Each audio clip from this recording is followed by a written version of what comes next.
कस्तो हुँदो हो मान्छेलाई रुनु नपरे, कस्तो हुँदो हो मान्छेलाई मर्नै नपरे। रुनु पनि त मर्नु हो नि होइन र जुनु। त्यसो त खुसीका आँसु पनि झर्छन् भन्ने तर्क गरौली तिमीले। तर मैले रुनु भनेको आँसु झार्नु हो भनेर तिमीसँग जिद्दी गरेको थिएँ र कहिल्यै। रुनको लागि आँसु झार्नै पर्छ भन्ने बाध्यतालाई मैले तिमी सामु बढाइ चढाइ गरेको थिएँ र कहिल्यै। बरु मैले त भनेको थिएँ जुनु, तिमी पनि रुन्छौ आफूभित्र, म पनि रुन्छु आफैभित्र। सँगै तिमीलाई सिकाएथे जुन पनि रुन्छ, फूल पनि रुन्छ भनेर। जुन र फूल सँगै रोए पनि रात चम्केको उदाहरण पनि तिमीसँगै रात छर्लङ्ग पारेर पेश गरेको थिएँ मैले। तिमीलाई छुन कुनै अँध्यारोको सहारा लिनु परेन मलाई कहिल्यै। न त तिमीलाई छुन उज्यालोलाई मतियार नै बनाउनु पर्यो। अझ भनौँ भने जुनु, तिमीलाई मैले छुनै परेन।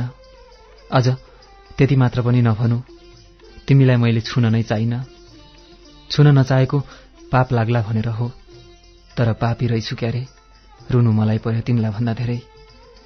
दाग लाग्ला जुनमा कतै, तिमीलाई छुनुभन्दा पहिले 1000 चोटि सोचेथे मैले। त्यसैले त बलिष्ठ मेरा पाखुरा पनि प्यारालाइसिस भएको बिरामीका झैं थरथरी काँपेथे तिमीलाई छुन खोज्दा। छुन डराउनेले कसरी हात थाम्ला जिन्दगीभर, कसरी साथ निभाउला जिन्दगीभर, के यस्तै सोचेर मुटु फिर्ता मागेकी हौ त जुनु तिमीले।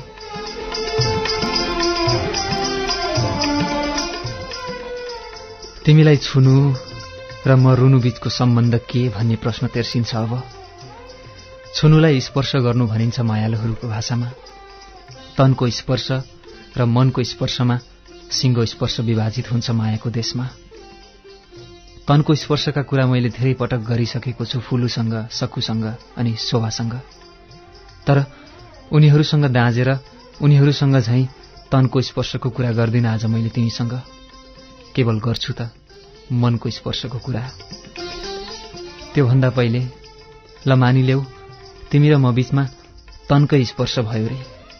त्यो भएको भए पनि कौनसा बाढी पहिरो आँधी बेरी जान्थ्यो र आखिर आजभोलि भएको पनि त त्यस्तै छ।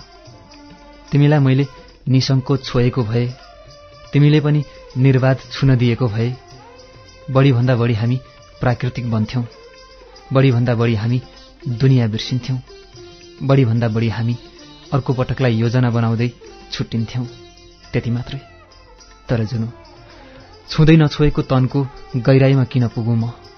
म त छोएकै मनले मर्माहत भएको मान्छे। म त मनको स्पर्शमै अनाडी सिद्ध भएको मान्छे। म त मनको स्पर्शलाई जीवनको सहयात्रा ठान्दै पनि त्यही स्पर्शबाट एकाएक करेन्टको झट्का लागे झैं धेरै पर उछिटिएको मान्छे। जुनु, कोही बिना कोही बाँच्नै नसक्ने पनि होइन, जस्तो तिमी बिना म र म बिना तिमी बाँच्नै नसक्ने पनि होइनौ। तर पनि कुनै समय यस्तै लाग्थ्यो हामीलाई। कुनै समय लाग्ने गर्थ्यो जुनु बिनाको रवि अपुरो छ, अधुरो छ। र सायद जुनुलाई पनि लाग्थ्यो रवि बिनाकी जुनु अपाङ्ग छे, असहाय छे। तर यथार्थ त्यो रहन्छ जुन आज हाम्रो अगाडि छर्लङ्ग छ। धेरैले धेरै थरी तर्क गरेका छन् प्रेम भन्ने सानो शब्दलाई विषय बनाएर। ती धेरै तर्ककारहरू मध्येका अधिकांशले त प्रेममा एउटा अनौठो शक्ति हुने ठोकुवा समेत गरेका छन्। एउटा यस्तो अदृश्य शक्ति जुन शक्तिले तिमीलाई, मलाई वा अन्य कसैलाई निर्देशित गरिरहेको हुन्छ प्रेममा। आस्था हो यो एउटा जुनु, आस्था। जुन आस्थालाई हामीले आफ्नै किसिमका भावनात्मक नामहरू दिएका छौं, विश्वास, भरोसा, समर्पण आदि आदि। आखिर जे नाउँ दिए पनि ती सबै हाम्रा भावनाहरू हुन् र ती भावनाको सूत्राधार हाम्रो मन हो। यो मन त के भन्छ थाहा छ जुनु? आज साथ छुटिसकेपछि पनि तिमी मेरी नै हौ रे। यथार्थ हाम्रो जे होस्, अझ यो मन त के भन्छ थाहा छ जुनु? तिम्रो लागि यो ज्यान सधैँको लागि हाजिर छ रे। कति वाहियात कुरा छ है जुनु। यत्रो ठूलो मेरो मर्जीको मै राजा भन्ने मान्छेलाई नाथे एउटा फिस्टे मनले, त्यो पनि कहिले नदेखिएको मनले निर्देशित गर्छ। अब आफै सोच जुनु, सबैलाई नचाउने त आखिर यही मन त रहेछ नि। यसले जसो गर भन्यो त्यसै गर्ने हामी होइन र।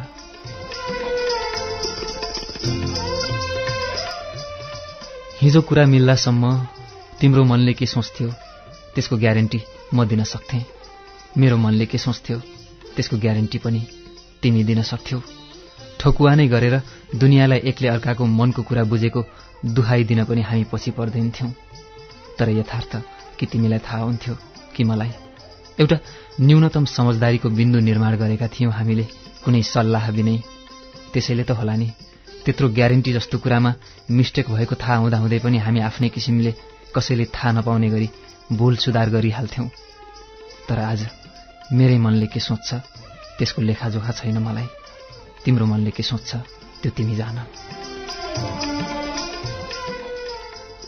थाहा छ जुनु, प्रेममा अनौठो शक्ति हुन्छ भन्ने कुराको प्रमाण केले दिन्छ? सायद तिमी र म हिजो प्रेममा चुर्लुममा डुबेको बेला यो महसुस गर्ने स्थितिमा नहुँदा हौं। तर आज सुन, तिमी मेरो प्रेममा चुर्लुममा डुबेको बेला तिम्रो मनले के सोच्छ त्यसको ग्यारेन्टी दिन सक्दिनौ तिमी, तर मेरा हरेक कुराको ग्यारेन्टी दिन सक्छौ। मेरो मनले के सोच्छ मेरो ग्यारेन्टी मैले दिन सक्दिन, तर तिम्रा हरेक कुराको ग्यारेन्टी दिन सक्छु। यति विश्वासी आखिर केले बनाउँछ होला जुनु? हो, त्यही होला अनौठो शक्ति प्रेमको। प्रेममा परुन्जेल म तिमीलाई यति विश्वास गर्न अभिशप्त हुन्छु कि तिम्रा हरेक भ्रमका खेतीहरूलाई पनि मैले निर्वाध मलजल गरिरही हुर्काइरहेको हुन्छु र त्यस्तै गरिरहेकी हुन्छु तिमीले पनि। प्रेममा परुन्जेल म यतिसम्मको त्यागी बन्न सक्छु कि मेरा हरेक अवयवहरू मेटाएर आफूलाई शून्यमा पुर्याउँदासम्म पनि तिमीमा पूर्णता भर्न सकिरहेको हुँदिन मैले। र त्यस्तै तिमीलाई पनि हुन्छ कि तिमीलाई र मलाई पनि कुनै समय यस्तै भएको थिएन र? पृथ्वी छ, जल छ, वायु छ, पहाड छ, जंगल छ, मान्छे छन्, जीव छन्, सिङ्गो परिवेश छ, तर पनि हामी शून्यमा बाँचिरहेका हुन्छौं प्रेममा। म यतिसम्म संकुचनमा परिरहेको हुन्छु कि मानौ मेरो लागि यो संसार बनेकै होइन, केवल तिमी बनेकी हौ। खानु, पिउनु, हाँस्नु, रुनु, जिउनु सब तिमीमै सीमित।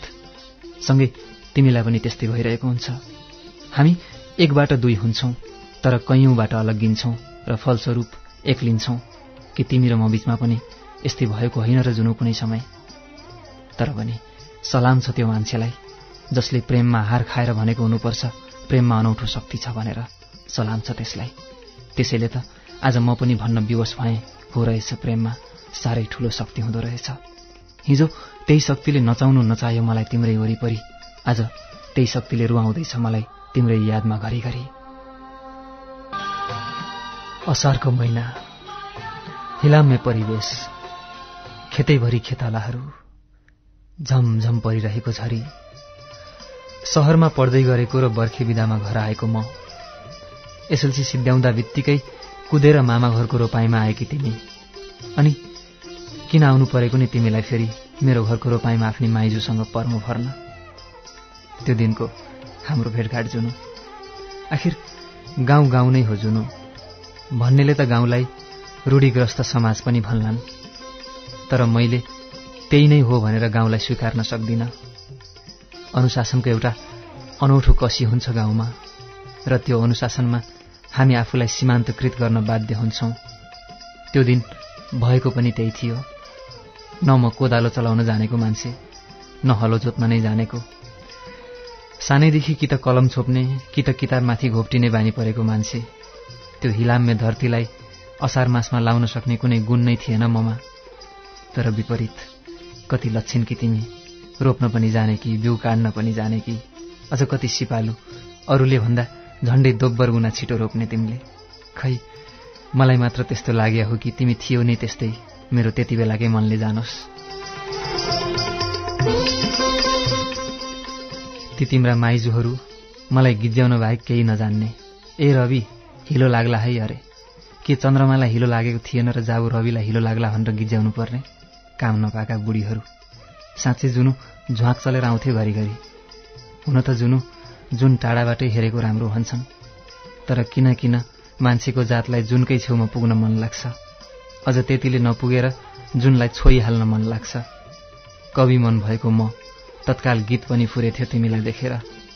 फूल भन्छ आइज आइज, पहराले भन्छ नजा, भिर बीचै फक्रिएको फूल टिप्नुको अर्कै मजा। आकाश भन्छ नआइज भो, यो मनले भन्छ तजा, धरतीभित्रै उदाएको जुन हेर्नुको अर्कै मजा। धरोधर्म जुनु, तिमीलाई पहिलो नजरले नै फूल देख्यो, तिमीलाई पहिलो नजरले नै जुन देख्यो। थाहा छैन नजरले गल्ती गर्यो वा गरेन, तर मलाई ज्यादै आनन्द मिल्यो। फूल टिप्न पनि मन लागेथ्यो घरिघरि, जुन छुन पनि मन लागेथ्यो घरिघरि। फूल टिपे ओइलिएला भन्ने डर थियो, जुन छोए दाग लाग्ला भन्ने डर थियो।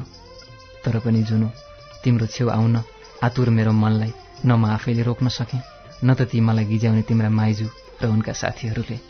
बहाना बन्यो बिउ, म 4वटा मुठा बिउ हातमा समातेर तिम्रो छेउमा पुगी पनि हालेँ, जे पर्ला पर्ला भन्ठानेर।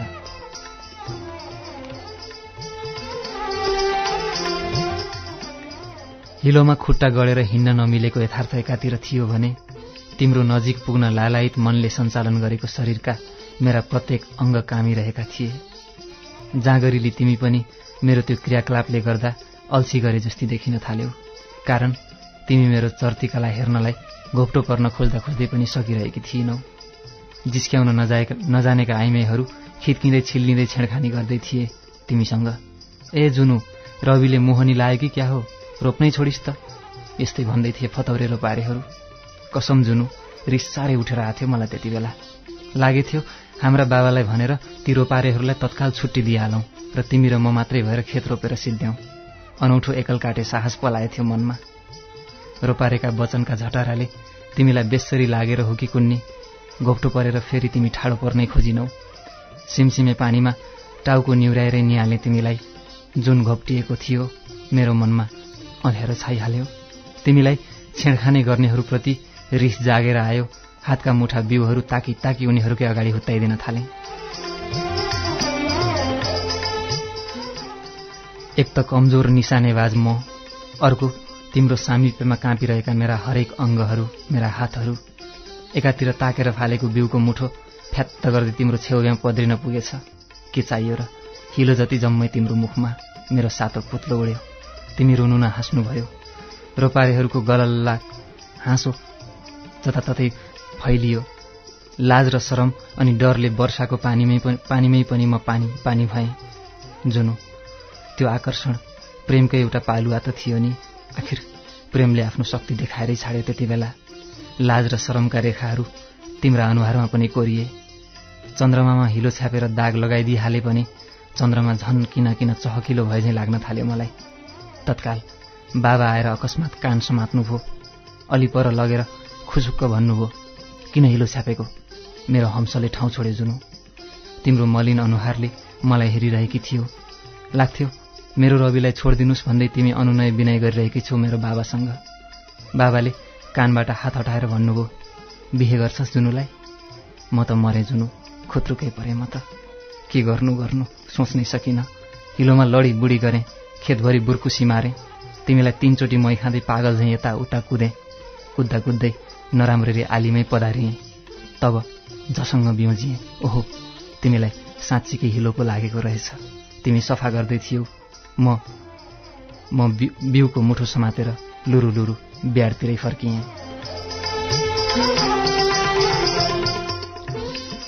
दुनियाँ व्यस्त भइरहेको त्यो क्षणमा पनि मैले कतै हराएर एउटा मिठो कल्पना गर्न भ्याएछु जुनु। बाबाले तिमीलाई सहर्ष स्वीकारेको सम्म सपना देख्न भ्याएछु। अनि क्षणभरमै सपना विपनामा परिणत भएको अर्को मिठो सपना पनि बुनिहाले मनमा। तर जुनु, यसपालिको सपना अघिको जस्तो टुटिहाल्ने सपना चाहिँ थिएन। यो सपना प्रेमको सपना थियो। तिमीसँगको साथको, तिमीसँगको सहयात्राको सपना थियो। आशासँगै जोडिएको सपना थियो त्यो। विश्वाससँगै जोडिएको सपना थियो त्यो, जुन पूरा हुन समय लागेन। आखिर तिमी मेरो अङ्गालोमा आएरै छोड्यो एक दिन। आखिर तिमी मेरी भएरै छाड्यौ एक दिन। रोपाइँमा आएकी थियौ, त्यही नै काफी थियो। किन आउनु पर्या थियो र जुनु बारम्बार मामा घर? अनि मामा घर आएपछि किन धाउनु पर्या थियो र बाहना खोज्दै मेरो घर? अनि म पनि किन नभएका छुट्टी झिकी झिकी घर हाम्फाल्नु पर्या थियो र कलेजबाट? प्रेमले तानेको रहेछ जुनु, बिचरा हामीलाई के थाहा। तिम्रो र मेरो घनिष्ठतालाई कसले पो मन पराएनन् र? तिम्रा मामा माइजूले कि, तिम्रा साथी सङ्गीले कि, मेरा बाबा आमा र घर परिवारले? सबैको नजरमा मुना र मदन भयौँ हामी। सुनेको थिएँ प्रेम गर्नेका बैरी धेरै हुन्छन् रे, तर सुनाउनेहरूले यो सुनाउन बिर्सिएका रहेछन् कि प्रेम गर्नेहरूका आफन्त त्योभन्दा दोब्बर पनि हुन्छन् भनेर। यता गयो तिम्रै चर्चा, उता गयो तिम्रै चर्चा, तिम्रो रूपको चर्चा, तिम्रो गुणको चर्चा, तिम्रो शालीनता र सभ्यताको चर्चा, तिम्रो संस्कार र आचरणको चर्चा, अनि तिम्रो भावभङ्गिमा र आनीबानीको चर्चा। मैले भाग्य के हो त्यति बेलै जाने, मैले भाग्यमानी कस्तो हुन्छ ऐना हेर्दा त्यति बेलै देखेँ, अनि साक्षात् चन्द्रमा कस्तो हुन्छ तिमी मामा घरमा उदाउँदा देखेँ। दिन बिते, महिना बिते, वर्ष बित्न जुगौं लागे पनि आखिर बितेरै छाडे। मेरो अध्ययन नराम्रो कहिले पो थियो र, त्यसमाथि बेला बेलामा तिमी सम्झाउँथ्यौ, भन्थ्यौ, रवि म त गाउँले, म त पढ्न नसकेकी मान्छे, हजुर पढ्नुस्, धेरै पढ्नुस्, ठूलो मान्छे बन्नुस्। तिमीले सम्झाउँदा लाग्थ्यो हो म वास्तवमै ठूलो मान्छे बन्नुपर्छ। तिमीले अराएका सबै काम खुरु खुरु मान्न मन लाग्थ्यो मलाई। तिमी खुसी हौ, त्यो बाहेक ठूलो प्राप्ति मेरो लागि केही हुनै सक्दैन थियो। तिमीले भन्थ्यौ, रवि ठूलो मान्छे भएपछि मलाई नबिर्सिनु होला है। म भन्थेँ, दात लाटी, आफ्नो मुटुलाई पनि कसैले बिर्सिन्छ र। तिमी होला भन्दै अविश्वास गरेको अभिनय गर्थ्यौ। फेरि भनी पनि हाल्थ्यौ, उहाँ शहरमा कति केटी पछि लगाउनु भयो होला। मैले अनुमान लगाउँथेँ, सायद हरेक केटीहरूको यो एउटा मिठो फर्मुला हुनुपर्छ केटाहरूलाई आफ्नो नजिकभन्दा नजिक ल्याउने। म पनि हरेक केटाहरूले फर्मुला प्रयोग गरेर हरेक केटाहरूकै फर्मुला प्रयोग गरेर भनी पनि हाल्थेँ, होइन जुनु, तिमी नै मेरो पहिलो प्रेम र अन्तिम पनि तिमी नै हौ।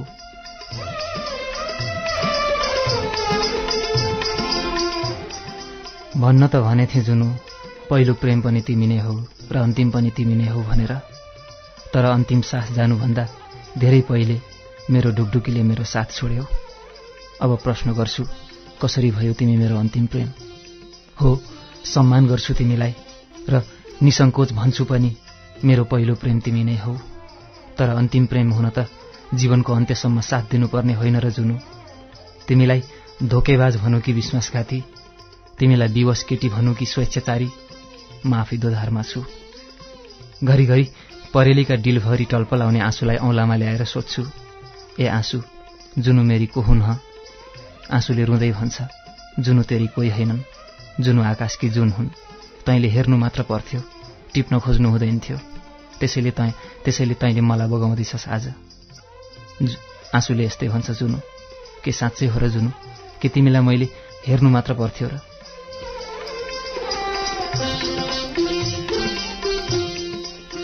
मैले एमबीबीएसमा नाम निकालेपछि होस्टेलमा तिमीले पठाएको चिठीको अंश याद छ मलाई।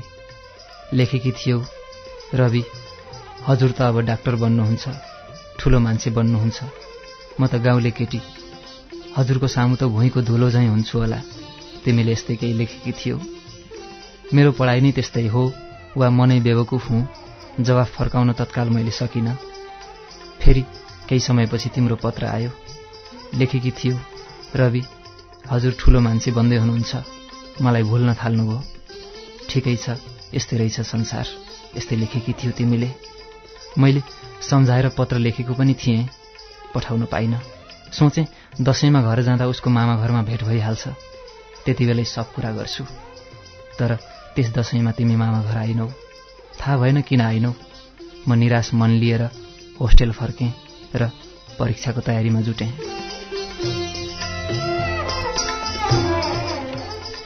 केही समयपछि जब म दोस्रो वर्षमा थिएँ, तिम्रो पत्र आयो फेरि। यसपालिको पत्रको सुरुवातमै तिमीले लेखेकी थियौ, रवि यो पत्र मेरो आँसुले लेखेको हो, कलमले होइन। म झस्केँ। चिठी नपढी सोचेँ एकैछिन, के होला यो चिठीमा त्यस्तो? एक किसिमले मुटुले ढ्याङ्ग्रो ठोक्न थाल्यो। तैपनि हिम्मत गरेर पढ्न थालेँ।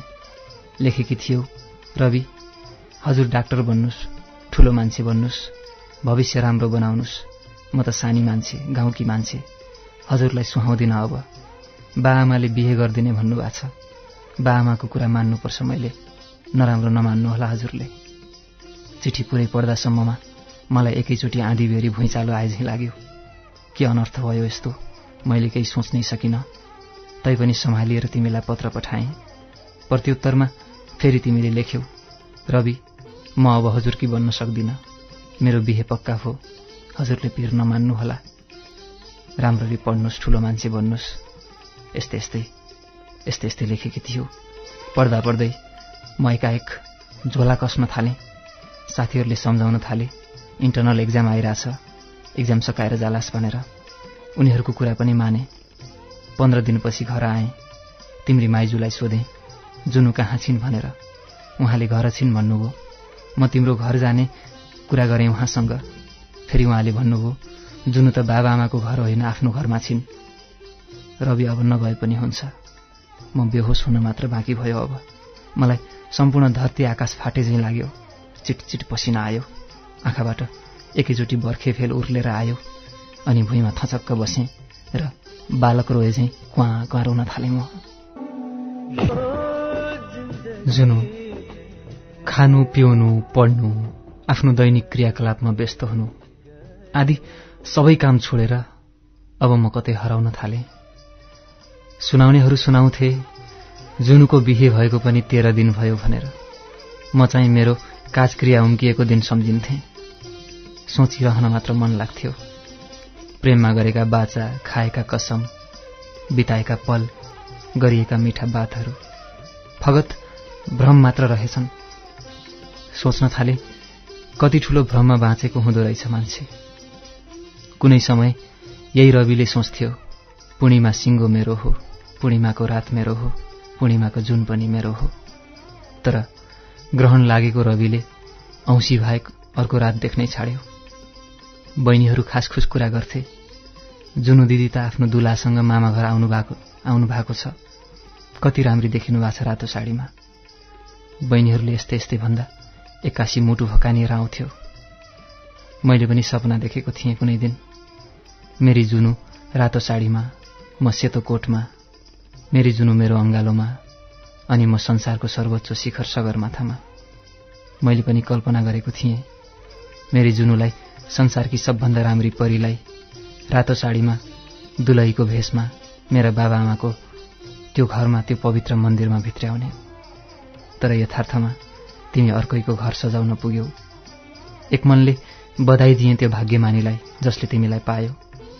अर्को मनले तिमीलाई दुलहीको त्यो भेषमा हेर्ने चाहना पनि राखिहाल्यौ। बारदलीसम्म निस्केर तिम्री माइजूको घरतिर हेर्न खोजेँ, तिमी देखिनौ कतै। तैपनि देखिन्छौ कि भनेर हेर्दा हेर्दै दुष्ट आँसुहरूले आँखाको बाटो नै छेकिदिए।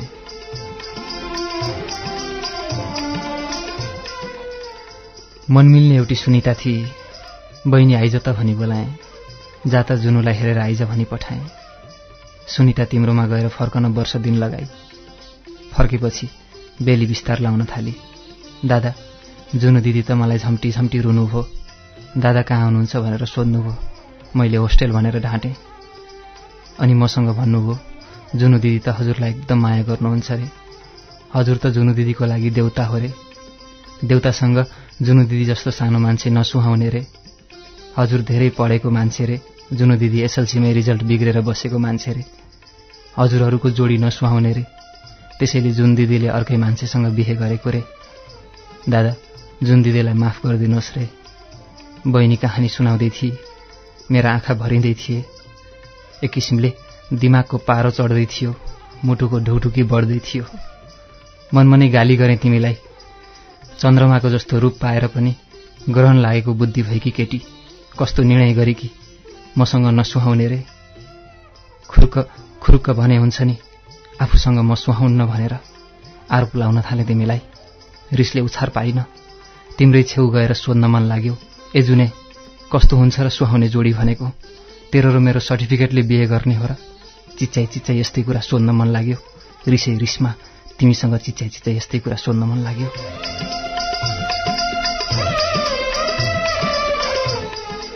अशान्त मनलाई धेरै बेरको प्रयासपछि सम्हालेँ। सोचेँ, जे भयो भयो, ऊ खुसी छ भने म पनि खुसी हुनुपर्छ, मन सानो पार्नु हुँदैन। यस्तै सोचेर पढ्न जाने निधो गरेँ। तैपनि सहर फर्किनुभन्दा अगाडि एकचोटि भेटौँ कि जस्तो लाग्यो, तर हिम्मत आएन, मानौ दोषी पापी म नै हुँ। सहर फर्केँ। होस्टेलमा साथीहरूले सोधे, के भनी त जुनुले? मैले सारा वृत्तान्त सुनाएँ। साथीहरू अचम्म परे। धेरैले त जुनु धोकेबाज हो भने। कतिले मलाई नै दोषी देखाए अनि कतिले त भने आइमाईको मन भगवान जानुन्। जो जसले जे भने पनि पीडा मेरै मनमा छ जुनु, व्यथा मेरै मनमा छ। प्रेम गर्छु भनेर गरिने चिज रहन्छ, यसले त आफै तान्दो रहेछ आफ्नो भुलभुलैयामा मान्छेलाई। प्रेममा प्रयोग हुने शब्दहरू प्रेम, माया, विश्वास, भरोसा, आशा, खुसी, हाँसो, रोदन, धोका, पीडा, पश्चाताप आदि सम्पूर्ण शब्दहरूमा डुब्न थाले अब म। फलस्वरूप एउटा निष्कर्ष निकालेको छु आजभोलि मैले, जुन निष्कर्षले मलाई जीवन जिउन मद्दत गरिरहेको छ। प्रेममा मान्छे अन्धो हुन्छ, प्रेममा मान्छे बहिरो हुन्छ अनि प्रेममा मान्छे शून्य हुन्छ। धोका र विश्वास भन्ने शब्दको बीचमा एउटा अर्को शब्द हुन्छ, त्यो हो भ्रम। विश्वासभित्रै पनि भ्रम हुन सक्छ र धोकाभित्रै पनि भ्रम हुन सक्छ। हुन सक्छ तिमी र म हिजो दुनियाँ भुलेर एकअर्कामा हराएको बेला जुन विश्वासको जन्म भएको थियो त्यो नै एउटा मिठो भ्रम पो थियो कि। त्यसैले त हामी यथार्थभन्दा निकै माथि उठेर एकअर्काको आफूप्रतिको प्रेम र समर्पणको ग्यारेन्टी दिन्थ्यौं दुनियाँसँग। र हुन सक्छ आज तिमीले गरेको निर्णय पनि एउटा धोका हो भनेर सम्झिहाल्नु मेरो भ्रम हुन सक्छ, वा तिम्रो बाध्यता हो भन्नु पनि मेरो भ्रम हुन सक्छ। त्यसो हो भने यो भ्रम के हो त भन्ने प्रश्न उब्जिन सक्छ। अब भ्रम त जुन असमझदारीको उपज रहेछ, र असमझदारी भनेको नियमित भेटघाट, कुराकानी, अन्तरङ्गको अभावमा सिर्जना हुने तत्त्व रहेछ। नत्र त म होस्टेल बस्दैमा अनि 2-4 दिन सम्पर्कमा नआउँदैमा त्यति बलियो ठानिएको हाम्रो प्रेमको बन्धन किन टुट्नु पर्थ्यो र? आखिर असमझदारी भएर त्यो होला नि, होइन र जुनु? नत्र जुन हुँ भन्ने आफ्नो पहिचानलाई नै गुमाएर जब एउटा सेतो कोट लाउने मान्छेसँग म सुहाउँदिन भन्नु तिम्रो कत्रो भूल। अनि तिमीले बिहे गर्छु भन्दा भन्दै पनि म आउन्जेल मलाई नै पर्खौली भन्ठान्नु मेरो कत्रो भूल, कत्रो असमझदारी। हेर जुनु, असमझदारी तिल जत्रो हुन्छ आकारमा, तर यसको प्रभाव पहाडको भन्दा ठूलो पर्छ सम्बन्धमा। तिललाई पहाड बनाउने काम भ्रमले गर्छ। त्यसैले जुनु, जे भयो सो भयो, तिमी विवाहित जिन्दगीमा छेउ। अब तिम्रो सम्बन्ध अर्को कसैसँग जोडिएको छ, त्यहाँ असमझदारीलाई जन्मिन नदिनु। त्यसको लागि नियमित इन्टरेक्सन गरिरहनु र सम्झिनु, if you are a good communicator, mind it, you are responsible. तिमी हाँस, तिमी खुसी हौ, यदाकदा रोइहाले पनि विगत सम्झेर नरौ जुन विगतमा रवि हुनेछ। र म पनि प्रयास गर्छु, म पनि जुनु सहितको विगतलाई मिठो सपना सम्झेर बाँचिरहनेछु सधैँभरि, जुनीभरि। अलविदा।